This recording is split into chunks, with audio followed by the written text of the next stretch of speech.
কলকাতা বিশ্ববিদ্যালয় BA, BSc, BCom first semester major বা honours, general বা এমডিসি বা মাইনর এক্সাম দেবে, তাদের জন্য একটা পেপার রয়েছে CVAC, constitutional values and fundamental duties, অর্থাৎ ভারতের সাংবিধানিক মূল্যবোধ ও মৌলিক কর্তব্য।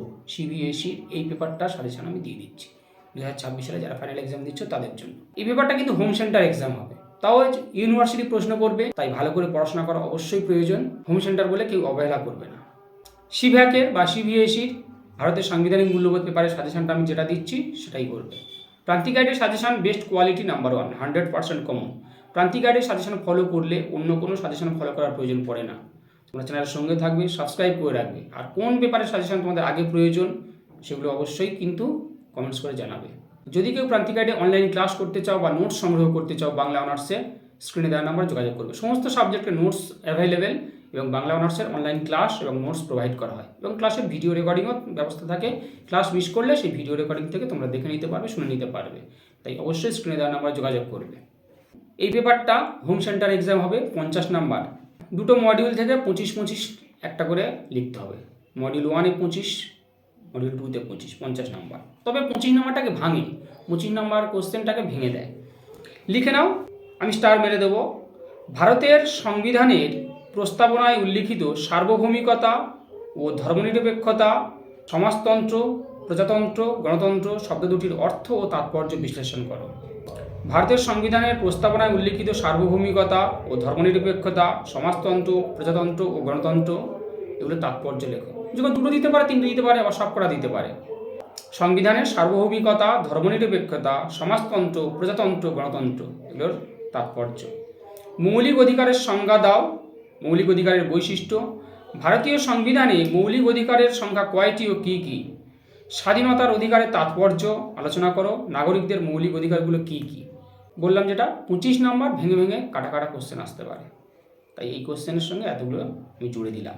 মৌলিক অধিকারের সংজ্ঞা দাও। মৌলিক অধিকারের বৈশিষ্ট্য। ভারতীয় সংবিধানে মৌলিক অধিকারের সংখ্যা কয়টি ও কী কী? স্বাধীনতার অধিকারের তাৎপর্য, নাগরিকদের মৌলিক অধিকারগুলো কী কী তা বিশ্লেষণ করো। ভারতীয় সংবিধানে উল্লিখিত সাম্য সম্পর্কে আলোচনা করো। সাম্যের অধিকার বলতে কী বোঝো? ভারতীয় সংবিধানে উল্লিখিত সাম্য সম্পর্কে আলোচনা করো। সাম্যের অধিকার বলতে কী বোঝো? পরের প্রশ্ন হচ্ছে আইনের অনুশাসন বলতে কী বোঝো? আইনের অনুশাসনের নীতিগুলো কী কী আলোচনা করো। আইনের অনুশাসন বলতে কী বোঝো? আইনের অনুশাসনের নীতিগুলো কী কী আলোচনা করো। পরের প্রশ্ন ক্ষমতা স্বতন্ত্রীকরণ নীতির তাৎপর্য বিশ্লেষণ করো। ক্ষমতা স্বতন্ত্রীকরণ নীতির তাৎপর্য বিশ্লেষণ করো, এর ধারণা, অর্থ এগুলো। ভারতে ক্ষমতা স্বতন্ত্রীকরণের সাংবিধানিক মর্যাদা। ভারতে ক্ষমতা স্বতন্ত্রীকরণের সাংবিধানিক মর্যাদা আলোচনা করো। ভারতীয় সংবিধানের বৈশিষ্ট্য আলোচনা করো। এইগুলো মডিউল 1। মডিউল 2 থেকে করবে 51 নম্বর ধারায় উল্লিখিত মৌলিক কর্তব্যগুলি কী কী তা আলোচনা করো। 51 নম্বর ধারায় উল্লিখিত মৌলিক কর্তব্যগুলি কী কী তা আলোচনা করো। মৌলিক কর্তব্য কয়টি রয়েছে? মূল্যবোধ বলতে কী বোঝো? মূল্যবোধ। পরের প্রশ্ন হচ্ছে ভারতের সংবিধানে মৌলিক কর্তব্যের সংখ্যা কয়টি ও কী কী? এগুলির তাৎপর্য বিশ্লেষণ করো বা তাৎপর্য নিরূপণ করো। মৌলিক কর্তব্যের সংখ্যা কয়টি ও কী কী তাৎপর্য নিরূপণ করতে হবে। পরের প্রশ্ন ভারতের সংবিধানের মৌলিক কর্তব্যের আইনি মর্যাদা বিশ্লেষণ করো। ভারতের সংবিধানের মৌলিক কর্তব্যের আইনি মর্যাদা বিশ্লেষণ করো। পরের প্রশ্ন হচ্ছে মৌলিক কর্তব্যের আইনি মর্যাদা ও সীমাবদ্ধতা।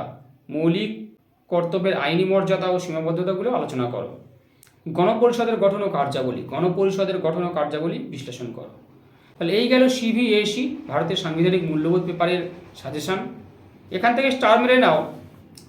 ভারতের সংবিধানের প্রস্তাবনায় উল্লিখিত সার্বভৌমিকতা, ধর্মনিরপেক্ষতা, সমাজতন্ত্র, প্রজাতন্ত্র, গণতন্ত্র এগুলো তাৎপর্য বিশ্লেষণ করো।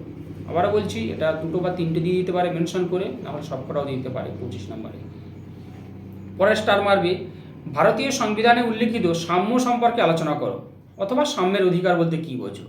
ভারতীয় সংবিধানে উল্লিখিত সাম্য সম্পর্কে আলোচনা করো, অথবা সাম্যের অধিকার বলতে কী বোঝো। এই 2টো স্টার মারলে খুব ভালো করে। আর প্রান্তিক গাইডের লাস্ট মিনিট ফাইনাল সাজেশন কেউ মিস করবে না, কিন্তু 100% জেনুইন কমন আসে। তাই এখনই চ্যানেলটা সাবস্ক্রাইব করে রাখো। প্রান্তিক গাইডের লাস্ট মিনিট ফাইনাল সাজেশন অব্যর্থ ওষুধ, জেনুইন কমন। পরে স্টার মারবে আইনের অনুশাসন বলতে কী বোঝো। আইনের অনুশাসনের নীতিগুলো কী কী। মডিউল 2 থেকে স্টার মারবে ভারতের সংবিধানে মৌলিক কর্তব্যের সংখ্যা কয়টি ও কী কী, এর তাৎপর্য বিশ্লেষণ করো। এবং মূল্যবোধ বলতে কী বোঝো, প্রশ্ন জুড়ে দিতে পারে। ভারতের সংবিধানে মৌলিক কর্তব্যের সংখ্যা কয়টি ও কী কী, এগুলির তাৎপর্য নিরূপণ করো এবং মূল্যবোধ বলতে কী বোঝো। ভারতের সংবিধানে মৌলিক কর্তব্যের আইনি মর্যাদা বিশ্লেষণ করো ও সীমাবদ্ধতাগুলো কী কী তা আলোচনা করো। ভারতের সংবিধানে মৌলিক কর্তব্যের আইনি মর্যাদা ও সীমাবদ্ধতাগুলো আলোচনা করো। এই দুটো মডিউল 2 থেকে স্টার গাইড নিয়ে এগুলোই পড়াশোনা করো, যেগুলো দিলাম সেগুলোই করো। অবশ্যই কমন পাবে। সঙ্গে থাকো, প্রান্তিক গাইডে সমস্ত কিছু হেল্প পেয়ে যাবে। প্রান্তিক গাইড তোমাদের সেবায় রয়েছে, পাশে রয়েছে।